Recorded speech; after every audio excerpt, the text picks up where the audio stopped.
오늘 하나님께서 우리에게 주시는 말씀은 구약성경 호세아 4장 13절 14절 말씀입니다. 구약 1259쪽입니다.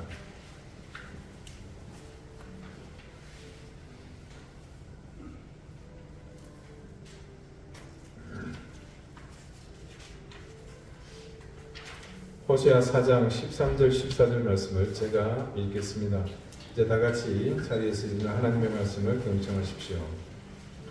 그들이 산 꼭대기에서 제사를 드리며 작은 산 위에서 분향하되 참나무와 버드나무와 상수리나무 아래에서 하니 이는 그 나무 그늘이 좋음이라. 이러므로 너희 딸들은 음행하며 너희 며느리들은 간음을 행하는도다. 너희 딸들이 음행하며 너희 며느리들이 간음하여도 내가 벌하지 아니하리니 이는 남자들도 창기와 함께 나가며 음부와 함께 희생을 드림이니라. 깨닫지 못하는 백성은 망하리라. 아멘. 자리에 앉으시기 바랍니다. 하나님께서 이 말씀으로 우리에게 은혜 주시기를 원합니다. 이스라엘 백성이 나무에게 묻고 또 나무가 대답한다는 착각 속에서 그들은 자신의 욕망이 이끄는 대로 선택했죠. 그리고 그 선택에 대한 신적 권위를 부여했습니다. 결국 뭡니까? 자신이 원하는 바대로 살겠다는 거죠. 이런 결론이 지난주 말씀 속에서 나타난 멸망에 관한 이스라엘 민간에 널리 퍼져 있는 인식이었습니다.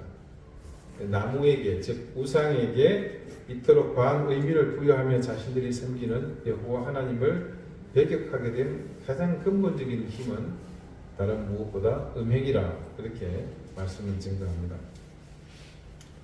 하나님이 이스라엘 백성에게 원하시는 것은 영적인 성결이었습니다. 자, 그래서 거룩으로 표현을 했죠. 하나님께서 이스라엘 백성, 즉 자신의 백성에게 끊임없이 이 거룩을 강조하신 이유가 뭘까요?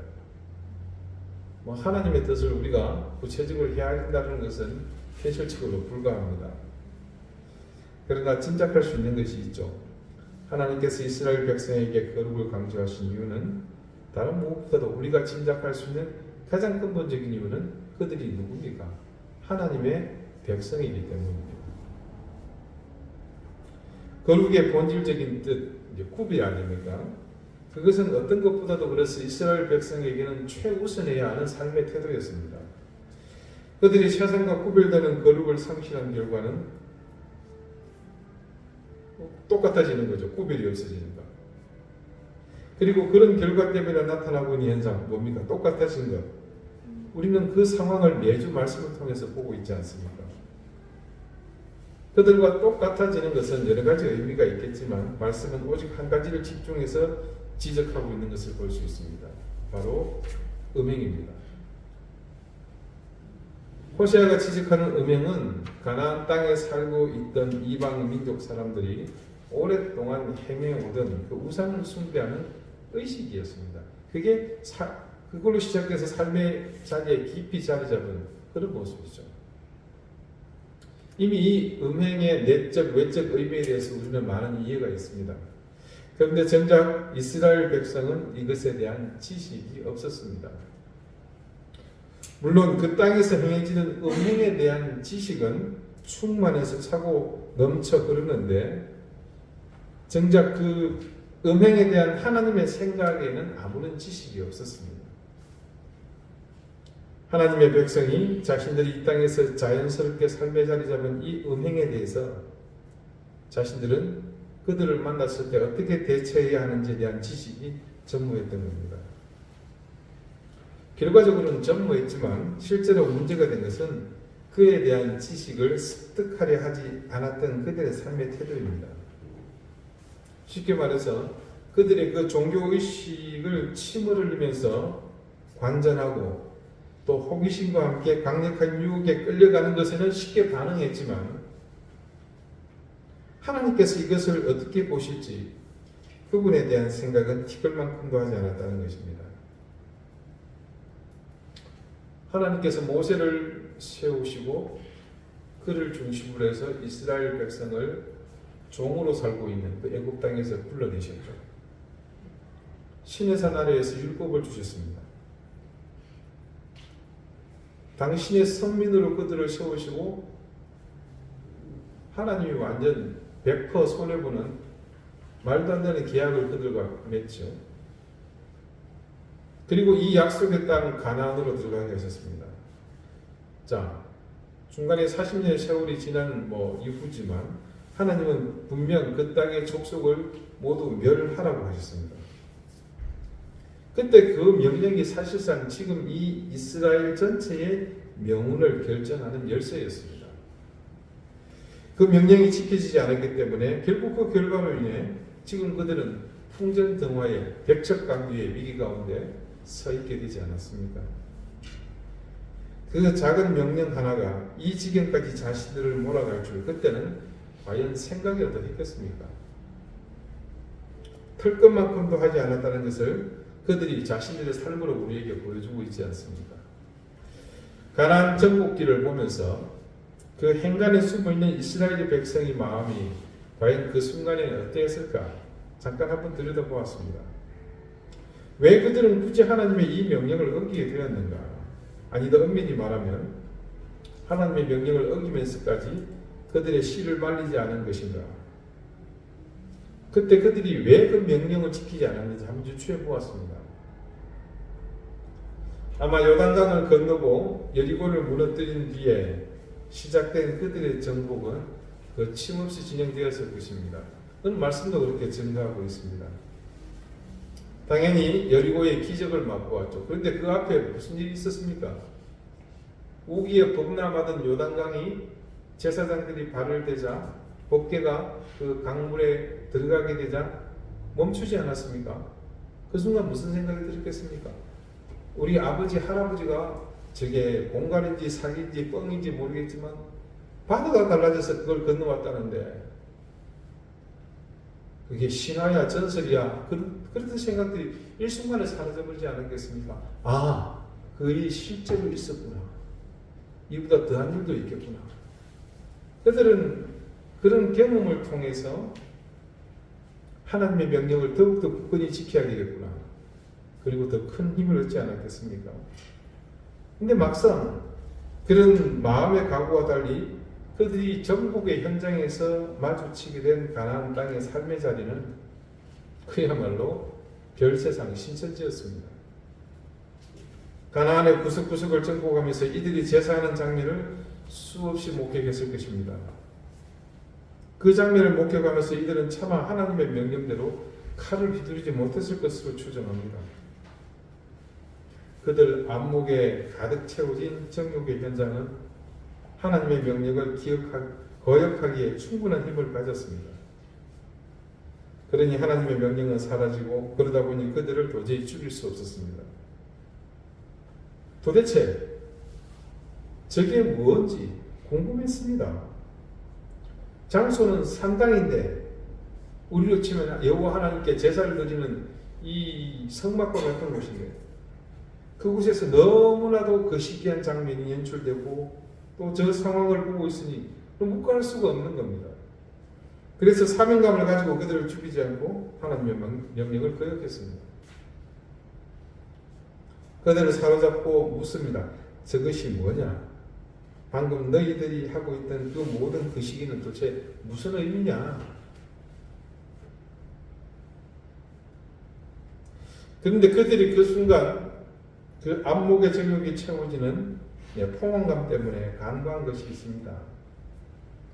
하나님의 명령과 맞닥뜨리게 된 그 장면을 그들은 비교해 보지 않은 겁니다. 이 장면 앞에서 하나님의 명령이 수행되어야 하는 당위성에 대해 그들은 고민하지 않은 셈이죠. 누군가는 그렇게 생각해 보지 않았겠습니까? 분명 안목의 정욕을 채우는 이 장면이 곳곳에서 목격되는데 하나님은 이 사실을 하셨나?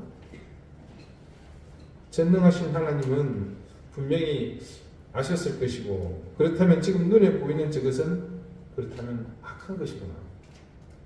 그러니까 하나님께서 우리에게 저와 같은 악한 짓을 저들을 모두 진멸하라고 하시지 않았나. 자, 이런 생각을 누군가는 했을 것이다 추측을 해보지만 그러나 결과적으로 그런 누군가는 없었다는 겁니다.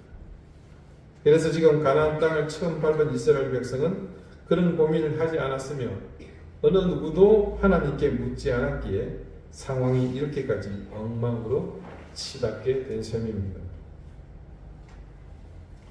여러분, 오늘 말씀은 그렇게 엉망으로 치닫게 된 이스라엘의 결국을 보여주는 한 단면입니다. 오늘 본문 말씀을 한마디로 요약하자면 콩가루 집안이다, 콩가루 민족이다, 이렇게 표현할 수 있을 것 같아요. 언뜻 보기에는 그 시대상을 반영하듯이 여성에 대한 차별 이렇게 보이기도 합니다만, 결론적으로는 하나님께서는 며느리와 딸들이라는 여성 그룹과 남성의 죄가 다르지 않고 모두가 유죄라고 하십니다. 명문화되기는 그들에게는 갑을 하시지 않겠다, 벌을 가하시지 않으신다고 선언하셨지만 형벌에 대한 고통만 없을 뿐이지 이들 모두에게는 유죄라는 낙인이 찍힌 것이나 다름없습니다. 지금 본문의 내용은 달리 보충 설명할 것이 필요 없을 만한 그런 것들이죠. 즉 이스라엘 백성이 가나안의 진군에서 그들을 정복해 나갈 때 자신의 눈으로 직접 보던 그 일에 자신의 모든 가족이 함께 참여하고 있는 그것을 이 말씀이 그대로 우리에게 적나라하게 보여주고 있습니다. 여러분, 이렇게 사는 그 가정들이 정상적인 가정이라고 과연 판단할 수 있겠습니까? 어떻게 이런 처참한 일이 일어날 수 있겠습니까?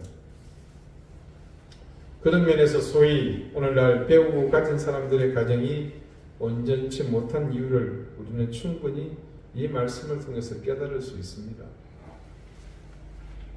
이는 단지 육적인 쾌락을 쫓는 욕망의 문제만이 결코 아니었습니다. 물론 처음에는 단지 육적 욕망을 채우는 것으로 시작했습니다. 그런데 점점 육체적 쾌락이 내면을 지배하게 되고 마침내 그 영혼을 잠식합니다. 점차 쾌락에 잠식당한 영혼에 이끌려 그 쾌락, 육적 욕망을 채우기 위한 명분을 또 찾기 시작합니다. 그래서 이 부분에 대한 많은 학자들의 의견은 한 가지로 통일됩니다. 그 명분은 곧 풍요를 쌓기 위한 것이다. 풍요. 이들이 어디 출신입니까? 노예 출신이잖아요. 노예로 살다가 탈출해서는 아무것도 없는 황량한 광야에서 나올 때 아무것도 못 들고 나왔잖아요. 그나마 있던 거 언제 다 썼습니까? 금송아지 만든다고 다 썼잖아요. 하다못해 이 씌워놓은 것까지 다 빼가지고 녹여서 금송아지 만들었잖아요. 아무것도 없는 황량한 광야에서 그들은 소유에 대한 개념이 없었죠. 그저 하나님이 내려주시는 거 먹고 마시는 그것으로 살았습니다. 그런 삶을 살았기 때문에 이 가나안 땅에서 풍요를 가져다 주는 것들은 자신들에게는 하나님 이상이었습니다. 그래서 그 우상을 향해 이 풍요를 채우기 위한 범죄는 멈출 수 없었습니다.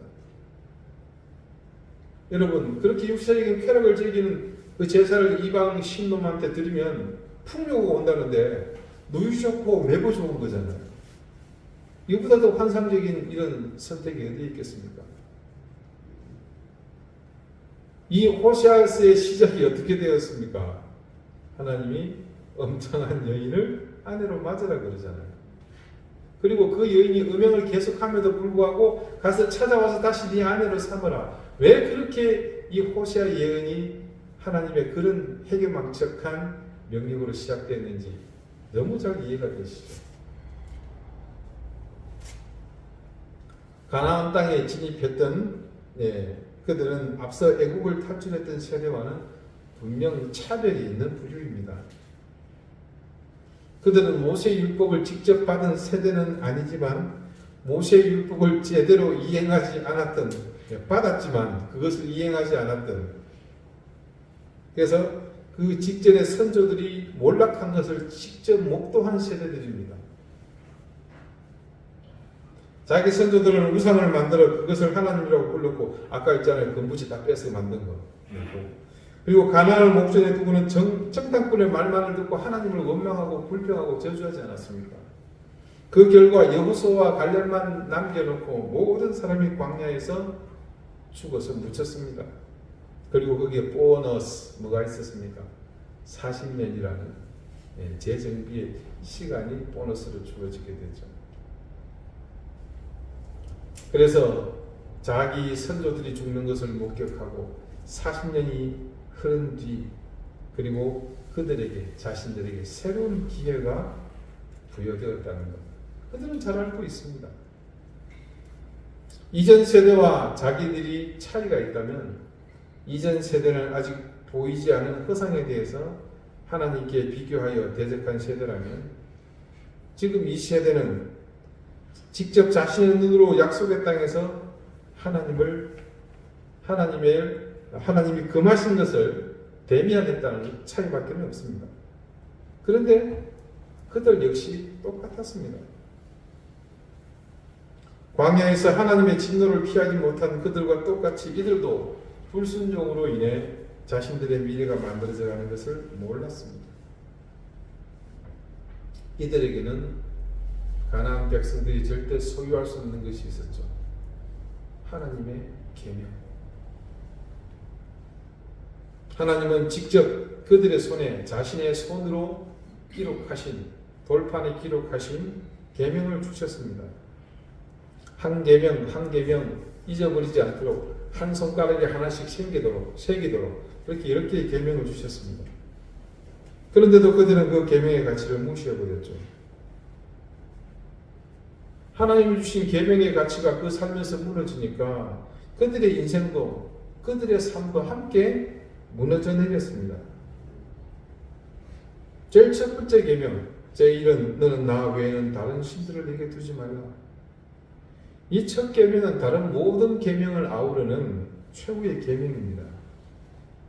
그 무게가 나머지 9개와는 비교가 되지 않는 그런 계명이죠. 이재철 목사님의 성숙자반 제6과 10계명 편에서 이 목사님은 이 10계명의 1계명이 두 가지가 의미가 있다고 강조하십니다.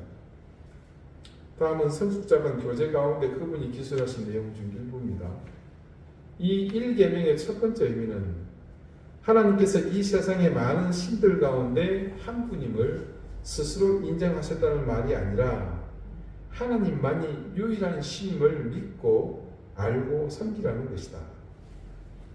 자, 이스라엘 백성이 노예살이하던 이집트는 온갖 잡신들 굉장히 많은 다 신의 나라였습니다. 여러분 개구리, 뱀, 송아지, 파리 모든 게 다 신이었습니다. 사람보다 힘이 세거나 뭔가 이상한 능력이 있어 보이는 것은 모두 신이었습니다. 그런데 하나님께서 그거 신이 아니다. 그렇게 선포하신 겁니다. 이 세상을 창조하고 온 우주를 주관하고 인류의 역사를 섭리하시는 분은 오직 유일하신 하나님 한 분밖에는 없다는 선포입니다. 그래서 그 여호와 하나님을 알고 하나님만 섬기라는 겁니다. 하나님께서 이스라엘 백성을 애굽에서 불러내시고 인도하신 여정을 살펴보면 그것이 이스라엘 백성에게 하나님 당신이 누구신지를 구체적으로 일깨워주는 교육의 현장임을 알 수 있습니다. 여러분 출애굽기 잘 보세요. 이렇게 하니 그들이 나를 여호와인 줄 알리라.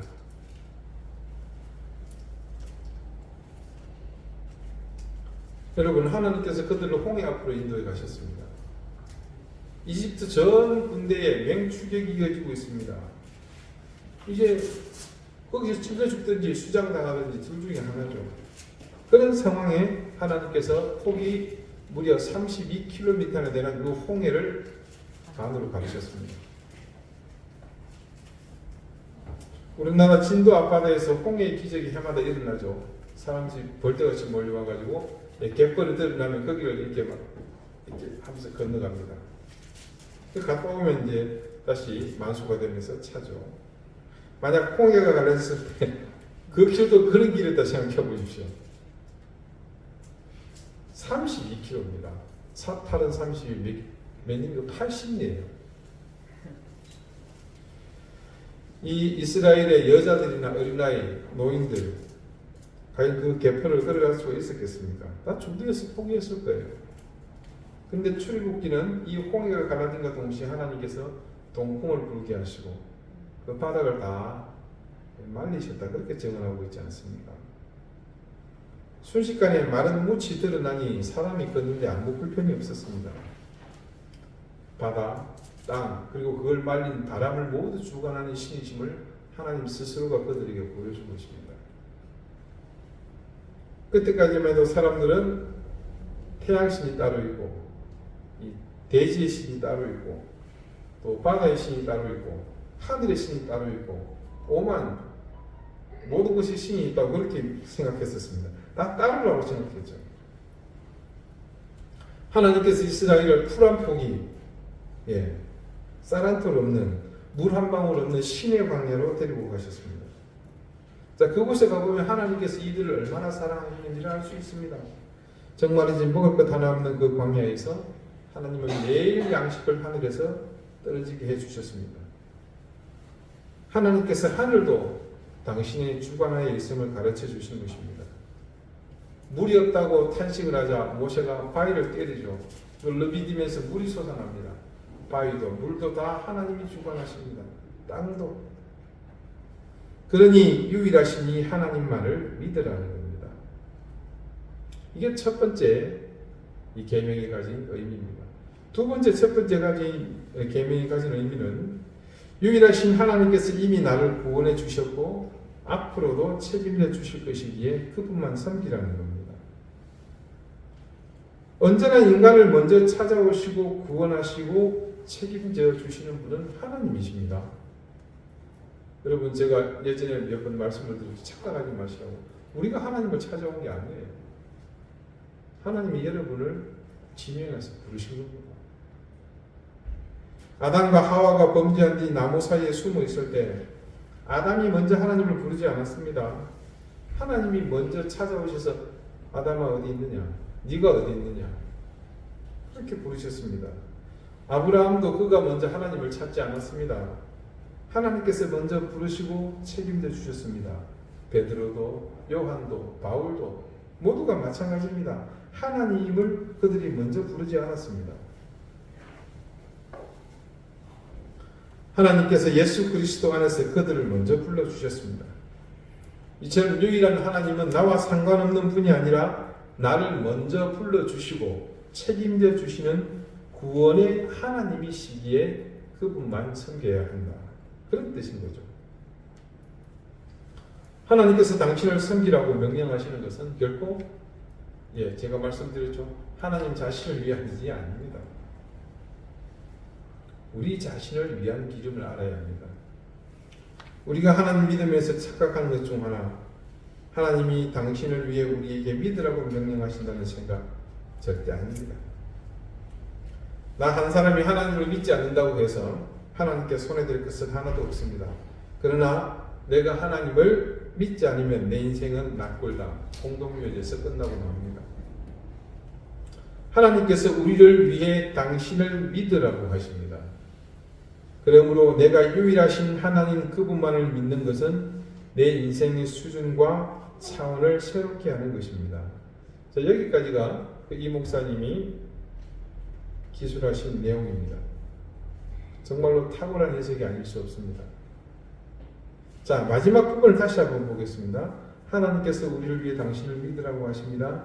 그러므로 내가 유일하신 하나님 그분만을 믿는 것은 내 인생의 수준과 차원을 새롭게 하는 것입니다.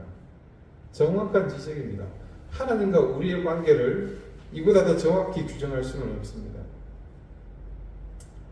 그들이 하나님과 신의 산에서 계약을 맺지 않았다면 이 계명은 가치가 없을 수 있습니다. 가치가 없기 때문에 번거로운 일이 될 수 있겠죠. 그러나 그들은 하나님과 서로 의무를 지니는, 그래서 신학적인 용어로 쌍무, 서로에게 의무가 있는 계약이라고 합니다. 제가 말도 안 되는 거라고 그랬잖아요. 100% 하나님이 손해보는. 그래서 다른 민족과 구별되었습니다. 그래서 하나님의 의지와 그들의 삶은 모든 것이 연결되었습니다. 그러므로 그들이 하나님을 믿는 것은 곧 하나님으로부터 그들에 대한 의무를 만들어내게 하는 그런 관계인 겁니다. 그러므로 모든 것이 그분과의 관계 속에서 그분의 영향 아래 있게 된 것이죠. 그 영향으로 하나님에 대한 모든 행동은 곧 자기 인생의 운명을 결정합니다. 결국 우리가 지금 글로서 만나게 되는 이스라엘의 모습은 그런 결과를 고스란히 담고 있는 그 증거물입니다.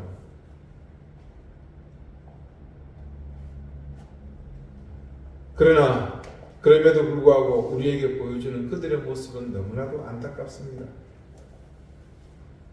바람 앞에 등불 신세인 이들의 상황이 지금 결국 무엇을 말해주고 있습니까? 앞서 이 목사님의 지적과 같이 그들이 유일하신 하나님을 온전히 믿지 않음으로 인해 자기 인생의 수준과 차원을 전혀 새롭게 하지 못한 결과인 것입니다. 오늘 말씀의 제목을 본문 중에서 이렇게 잡았습니다. 그 나무 그늘이 좋음이라. 이스라엘을 우리가 함께 갈 기회가 곧 오겠습니다만 그때 가면 이 말이 정말 실감납니다. 이렇게 그냥 한 그루 솟은 야자나무가 있어요. 그러면 그 야자나무 위에가 잎이 좀 있어서 그늘이 한 몇 평 되겠죠. 그 그늘에 앉아서 쉬는 겁니다. 근데 이 해가 가만히 있지 않잖아요. 해가 가만히 있는 게 지구가 가만히 있지 않잖아요. 그럼 이게 움직이면 이 그림자가 계속 이동하는 거예요. 그러면 깔판을 다시 옮겨가지고 앉았다가 그렇지 않으면 낮에 견딜 수가 없습니다. 이 말씀의 의미를 여러 곳에서 찾아보니까요, 이때의 나무 그늘은 본문에서 기술하고 있듯이 산 위에 있는 나무들이죠. 참나무, 버드나무, 상수리나무, 그들의 그늘입니다. 자, 그런데 그 위치가 산단 또 작은 산 위입니다. 그 나무들 아래에서 뭘 했느냐? 바로 분향하며 제사를 지낸 겁니다. 그래서 그때 함께 치르는 음란한 행위들을 단지 우상에게 제사를 지낼 때만 한 것이 아니라 이 일, 즉 제의식이 끝난 이후에도 사적인 행위로 이어졌다고 합니다.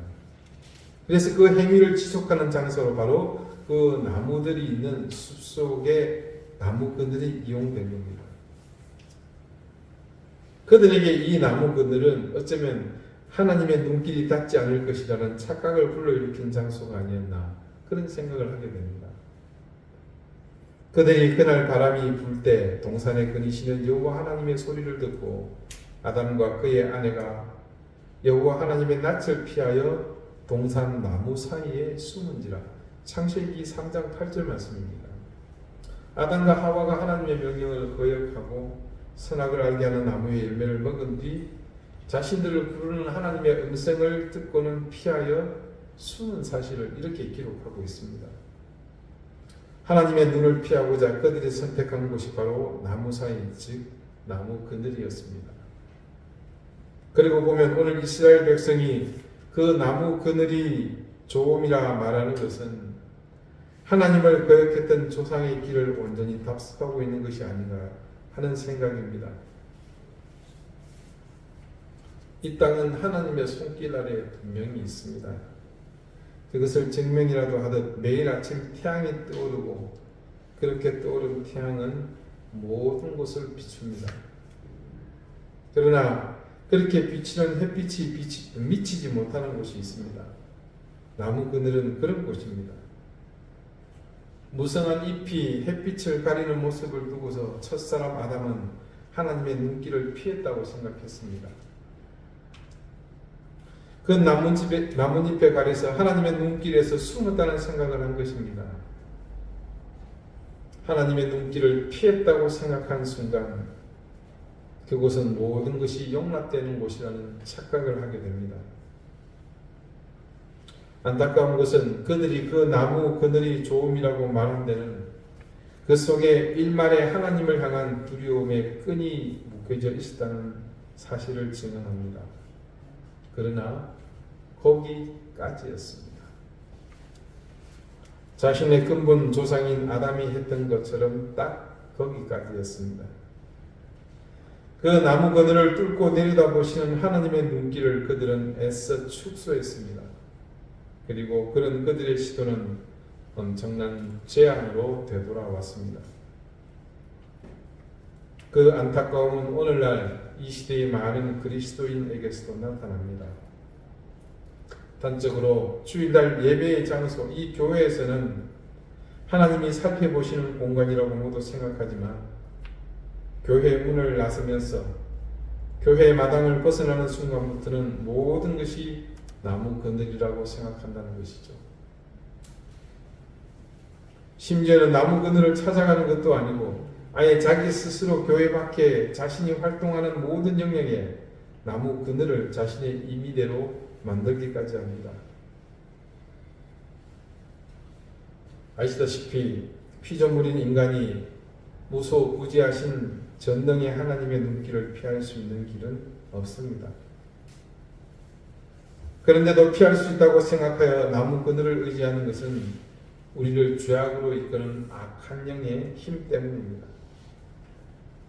그 악한 영은 우리의 의식에 다가와 여기저기 내 욕망을 채우려는 시도가 있을 때마다 하나님의 뜻을 거역하는 그 순간에 우리에게 나무 그늘을 제공합니다. 그리고 우리는 그늘에 숨었다는 안도감 속에서 하나님의 존재를 잊어버립니다. 그래서 너도 나도 하나님이 아닌 헛된 신들을 우리 안에 두게 되는 것이죠.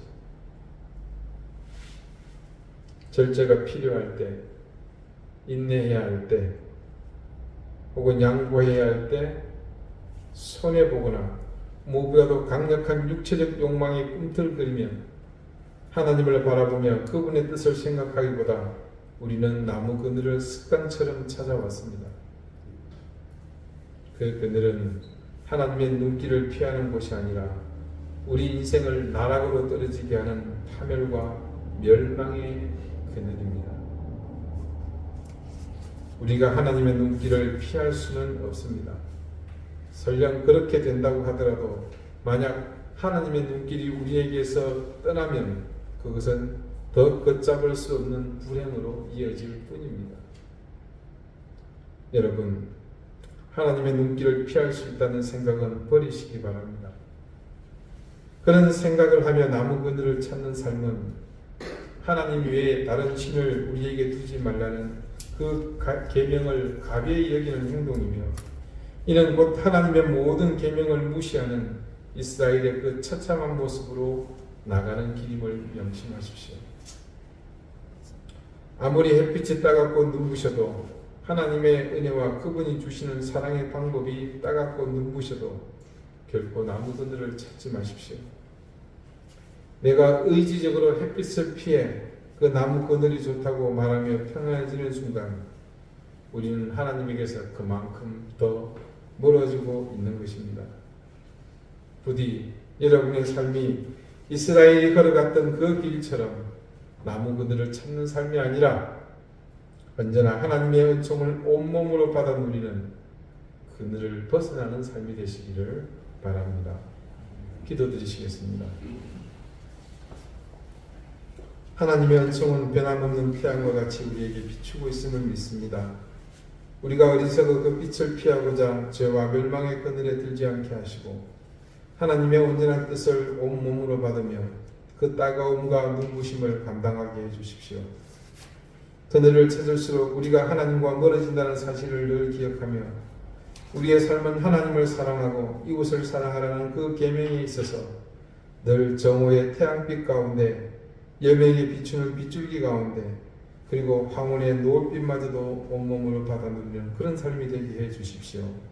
예수 그리스도 이름으로 기도드립니다. 아멘.